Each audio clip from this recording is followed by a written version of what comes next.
मन का एक और भी स्वभाव है। पहला तो था अनेकों कामनाओं को जन्म देने वाला। दूसरा क्या था? मन हमेशा ये कहता है सुख यहां नहीं सुख वहां है। इसी मन की एक तीसरी भी विशेषता है, और इस विशेषता को न जानने के कारण ही हमारे आपके जीवन में बहुत दुख है। समझ लीजिए, क्या यह मन में एक स्वाभाविक उसकी एक प्रकृति है।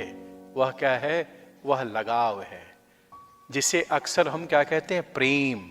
वस्तुतः वह प्रेम नहीं, अटैचमेंट है, लगाव है।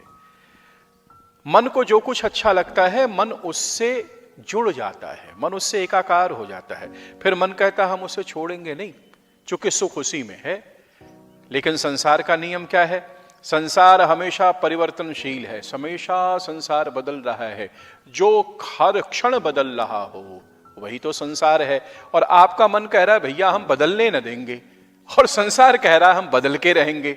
अब ये सतत संघर्ष संसार और आपके मन के बीच में चलता रहता है। मन कहता है हम जाने न देंगे, और संसार कहता है हम लेके रहेंगे।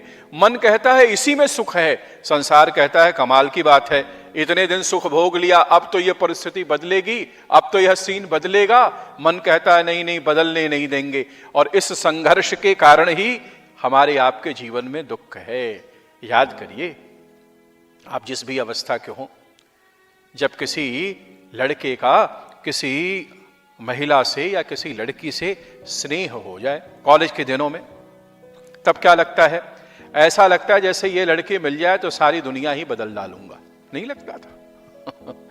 ये लड़की मिल जाएगी तो दुनिया में और कुछ चाहिए ही नहीं, आपको सारा सुख, और आपको लगता था यही प्रेम है। वस्तुतः वह प्रेम तो नहीं था, वह था अटैचमेंट।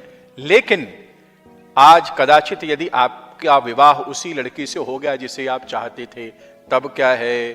तब क्या है? अब आपको स्वयं ही पता है कि सुख कितना है, आनंद कितना है। कहने का अभिप्राय क्या? मन कहता ही है, मन का स्वभाव ही है आकर्षित हो जाना, लेकिन आकर्षण में सिवाय दुख के कुछ नहीं है। सुख के लिए क्या है? बोले सुख के लिए अटैचमेंट नहीं। कबीर साहब ने कहा ढाई आखर प्रेम का पढ़े सो पंडित होए। प्रेम की आवश्यकता जीवन में है, अटैचमेंट की नहीं। जब भी कभी मौका मिले तो सोचिएगा जरूर।